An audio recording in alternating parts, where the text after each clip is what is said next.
What's up, YouTube? It's FitzBro, and we are doing another coaching session, this time featuring James Cordray playing as the French. He submitted this game. The approximate ELO, James is ranked 37,022 or 843 ELO, with his opponent playing as the Abbasid Dynasty. And we're going to be looking for just general tips and tricks. Obviously, everybody is at a different level as far as their ELO at this game and likes to have fun and figure out how to improve. So we're going to be looking for ways to improve. If you have any thoughts on things that James could do to get better, leave them down in the comments section. And if there's something you think I misspeak on, feel free to call me out as well. So all good for a conversation, looking to get better, and hopefully this tip helps you out. I do periodically do this type of coaching live on my Twitch stream, and I have a dedicated channel in the Discord where you can submit recorded games, and maybe I'll feature you in one of my future videos. So let's see what James is up to. Okay, the first thing I want to call out that I noticed is James walked out to build a mill on the deer here early on. Now, hunting deer is a fast form of gathering in this game, but the thing that you need to realize is villagers walking around, villager seconds cost resources. That costs, the less resources you have, less armor you're going to have, the slower you're going to age up. So you should start off by gathering the sheep right by your town center. He, in fact, has these sheep very close, and he started off like that because he spent a lot of time walking out here, and it doesn't seem like a lot, but in the early game, when you have the least amount of villagers you're going to have the entire game, every villager second is even more impactful. And look at this, villagers walking around even again. So one suggestion is start off by using the sheep, try to minimize your walking around, and be purposeful with the actions of where you send your villagers, because you can even see the amount of walking that's happened with these villagers. This just costs a lot of resources. Now, another thing, for the opening for the French, right? In every civilization, you want to know what's your general opening going to be, and you can figure that out by go watch some build orders on YouTube or in Discords, or just watch a few Twitch streams of some of the pros, and you'll get some general ideas of how you should be starting your games. Here as the French, it's generally typical to start off with 7 or 8 villagers on food and 3 or 4 villagers on gold. I mean, there's variations of what you can do, but it does look like James has done this for the most part. But I would say the biggest thing that I've noticed here is just the walking around here on the deer. Now, he's now sending a new villager to wood, so I feel like he does have a build order in mind, but the biggest thing we noticed was villagers kind of awkwardly walking around there earlier. So if you cut back those villager seconds, it would really help out with gathering that res to age up. Now, he is going across the map, getting his sheep. And then, okay, scouting pattern. Oh, there's a sheep you could grab there. We could really go into detail on scouting patterns, but that's a conversation for another time. James is now getting that food and gold. Now, you see how he's actually has more gold than food. So as far as the timing of his age up, if these villagers had been gathering from the sheep, he would have probably already been aging up by right now, hopefully with that school cavalry. So we'll see what he goes with. Now, I'm going to speed up and slow down through certain sections of this. So he's currently 8 on food, 3 on gold, 4 on wood, trying to get what he needs to age up.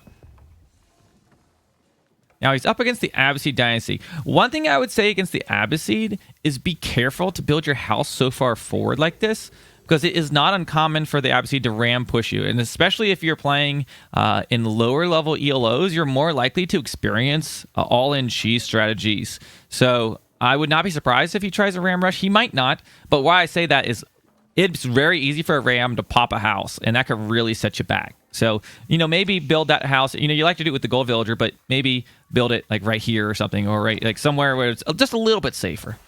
Now, currently building up with 1 villager. I would be pulling multiple villagers to build this. Now, I see you're getting a lot of gold. I assume you're going for French for the Royal Knights, but I like to usually build this pull 2 off of gold and 2 off of food or something like that. I think getting at least 3 or 4 villagers. You got 3 on there now. This is a lot better, but you want to get that age up in. Okay, here's another house. Now, building a house with the gold vills usually, like I said, is a good idea in general, but I mean, this would be very easy for a ram to pick off, so I would just be a little hesitant to build my infrastructure too far forward against the Abbasid Dynasty. Now, you're scouting out your opponent. Let's see what you know. Okay, so I think you see these not on water, which, Abbasid, they have cheaper docks. It's not uncommon for them to start with water, but You're playing as the French. He's probably afraid. Hawks are very good at stopping water. And we didn't even address the topic because I kind of could tell you weren't going for a water opening. Is really on a hybrid map, you should start the game with 5 villagers all going to wood, new villagers rally to sheep, and 1 villager goes down and builds a dock and scout where the fish are on this map. Because you can see if you built it here, you'd be in trouble, right? When you build it here.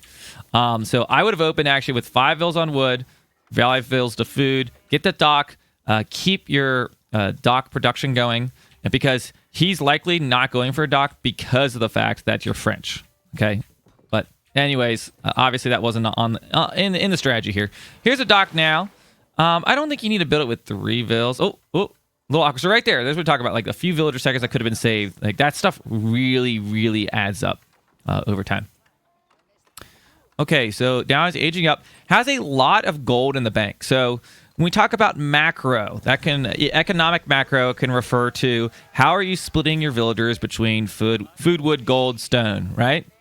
And you want to try not to bank up any single resource. And if you are banking a resource, it needs to be for a purpose.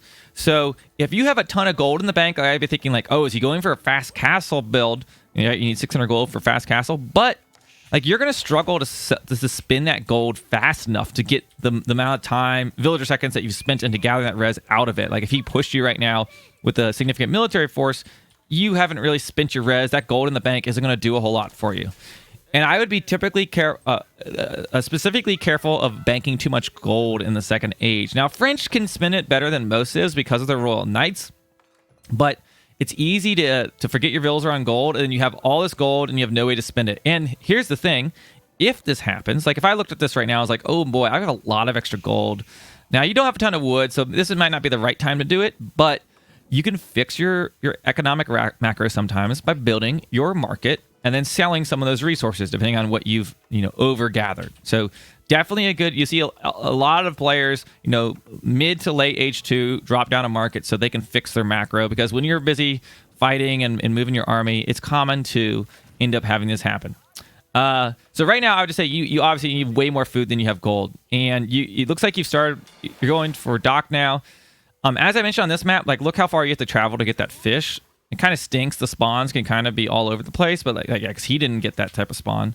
But I would highly recommend on this map. It was Danube River. Yeah, scout where the fish are, and you can't see them on the mini map anymore, unfortunately, since they aren't deep water. Okay, now we're getting a house. Let's see how quickly you respond to this. So not having any villager in queue. Now, honestly, I haven't been paying attention to the villager queues. It's kind of something you forget sometimes. One tip: make sure you always are queuing villagers. So right now, this is really bad. Like, because essentially every second you're not trained, this town center is idle, like you don't get those seconds back. You're going to be behind in that amount of villagers for the rest of the game. Now you're playing as the French, so you can technically get away with missing a few queues because you'll still be able to catch up because they'll train faster.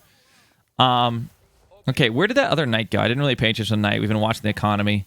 So I think with French in general, a good idea is get to the second age and send out some kind of cavalry to raid. So 1 or 2 knights, you can come in here and easily pop some units. Now, he has spearmen, and look at this. The Abbasid player, he has a great boom going on. He has 2 town centers, and he's been pretty safe because you haven't been able to push. There was this wall. You could have come forward and started sieging this wall with your knights, or you could have just straight up ran around. And even... Yeah, I don't know. I think neglecting the dock early on has really hurt us in this game, because you could just have a massive economy if you had gone for that fish and he hadn't, even though he has 2 town centers, right?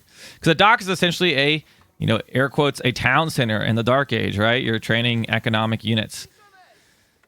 So one thing that's going to help you with keeping these villagers in queue is set your town center to a hotkey. Now, there is a hotkey, I believe, automatically bound. I don't remember what it is by default that will cycle through all your town centers.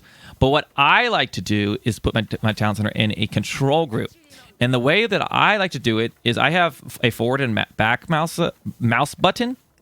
And through my Steel series, like software, and most mice have some kind of software you can program, I set it so that my back mouse is bound to the number 9, since you can't set mouse hotkeys in this game for some stupid reason.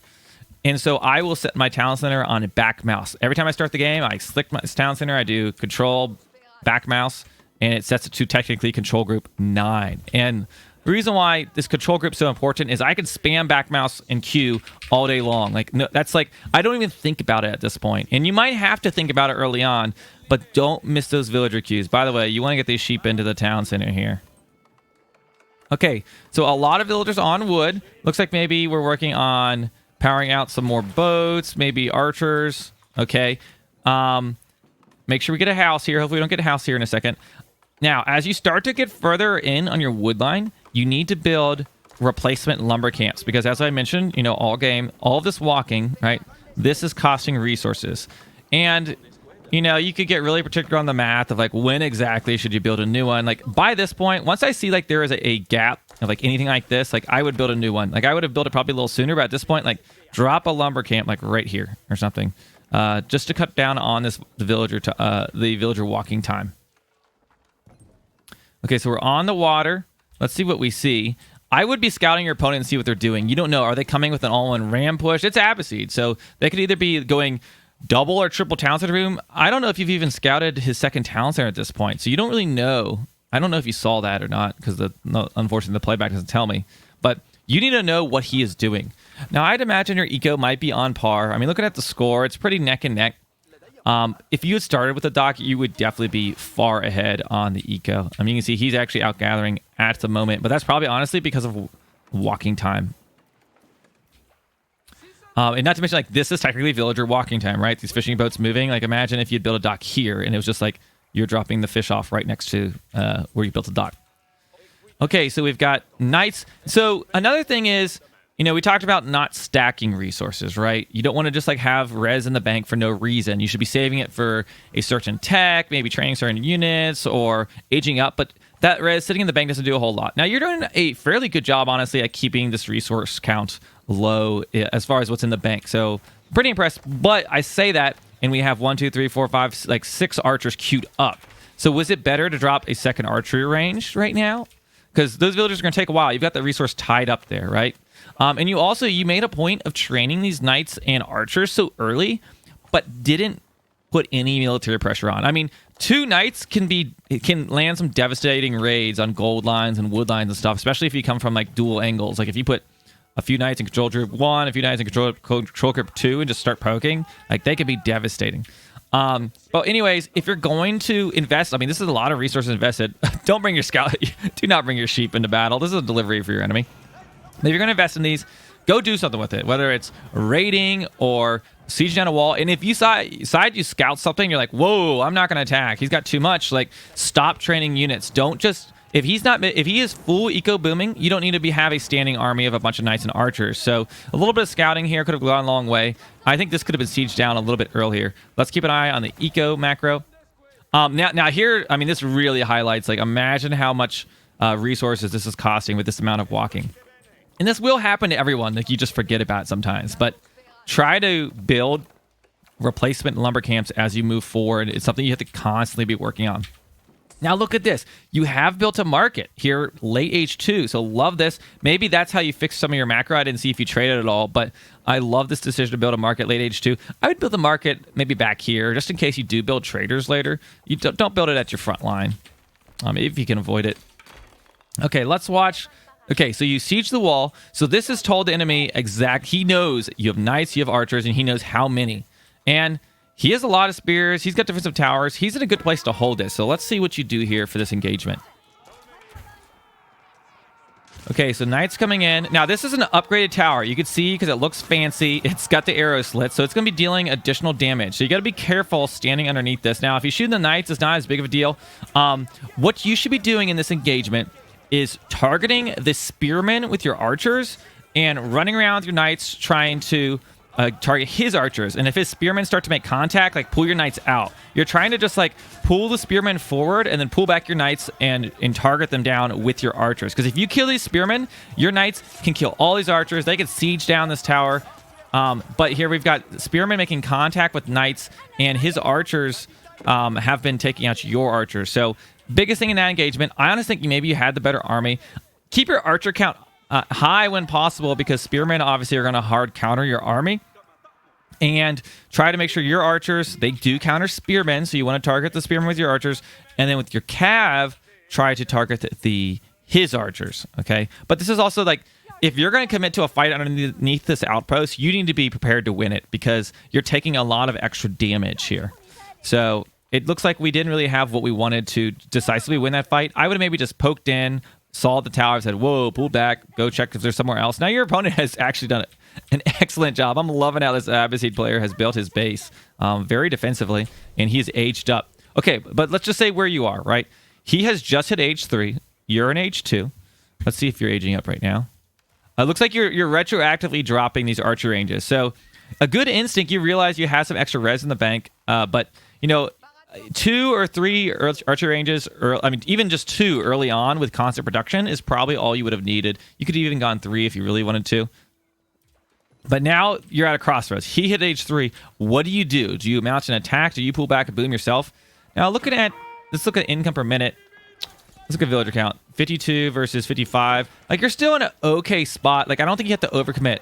Ooh, we have archers running in. Now you do have there. Now this is exactly what you want. You've got cav on archers. Like, even right here, like, target down these few spearmen, or even just like run backwards, right? Because they'll heal while they're out of battle. Because you could target these spearmen first, but this is a pretty good fight for you, to be honest. Okay. I would be trying to deal some economic damage. You just killed some villagers. Look at the villager count. 53 versus 52. So you're up on villas technically, and his upgrades haven't come in. This is a good time, take this fight before he gets his upgrades in. Your res is like medium. Like, I would spend if you're committing to staying in age 2, I would be really pumping out the units. But if you're trying to age, yeah, like, stop producing units like almost entirely, or just make archers, because just archers will hold this, right? He doesn't have cav as of yet. But the thing though, when Abbasid hit age 3, they can instantly make mangonel with their infantry. So the clock's ticking. You didn't decisively win this fight. You have got to pull back right now. Oh my gosh, he's training camel riders. This is not a unit you see very often. They are quite bad units in general. So just an Abbasid tip, don't train the camel rider for now. Okay, pulling back. But I'm a little afraid, you just committed your large. I mean, knights are very expensive, right? Oh, and you even have a knight. Honestly, you could just, let's see, 140, 2, 3. Like, you could cancel like all these knights and probably be in true level trading and buy what you need to age up. So what I would do here is just build a quick, build a quick, oh boy, don't go to the mid right now. Oh no, like this is a dangerous call to go out the mid right now. I would throw like a little wall segment here and just trade up to age up, and then go to this gold mine over on the left. Don't go mid. You can go mid if you have map control, but he just wiped out your army. Like, what would happen if he rolled up right now with some archers? So this is just a general tip. I mean, it seems obvious, but don't put your villagers in a potential spot where they could take the brute force of a raid, right? Because it's likely this is on this map, your opponent, look, coming right across the middle, and your villagers are in the danger path. And if you're going to do this, you need to have several towers. You need to have an army. I mean, keep is ideal. And oh boy, I think we're about to see a villager slaughter happen here. I would say, honestly, it looks like we built too many archer ranges. I think if we had just had 2 or 3, 2 early on, constantly training archers, you wouldn't have needed all of these. And at this point, like, he's coming to attack. Oh boy, idle villagers. Hopefully you've got an idle villager hotkey set. I use spacebar for mine, so I can just really quickly get my villagers back to work. Okay, but now, like, look at this. Yeah, this is a tricky situation to be in right now. Now, I think you can take this fight if you... I'm thinking you could have gone a second... If you're going to commit to the second age like you are, go a second stable. Really get some knights out and spam those archers. Like, your economy is in a great spot in general. And I think you could have... Oh boy, let's see how this fight goes. Okay, you see the mangonel. You got to pull back right now. Don't sit here, because yeah, you're going to lose all these knights trying to kill mangonel, and you're still not going to kill it, and then your archers are going to get flattened. Oh boy. You cannot stand and fight mangonel head on like that. If you press C, it'll put them in spread position, and it'll help you deal with mangonels. But there we go. Okay, so lots of generic tips and tricks. I would, in general, just say work on minimizing your villager walking time. if you're going to commit to feudal age, maybe drop that second or even a third archery range earlier on and keep the consistent spamming of those military units, and always keep your villagers in production. Make sure you've got a hotkey for your town center. And I would start on a water map, especially as French who are so strong on water, start by fishing. Okay, hope you enjoyed this coaching session. As I mentioned at the start of this video, I do this periodically. I have a dedicated channel in my Discord to drop your replay details so I can check them out if I'm live on stream or looking for a game to review. So thank you so much for watching. As always, make sure you hit that subscribe and notification bell. And I appreciate you for leaving your comments for that YouTube algorithm. I'll see you guys in the next one.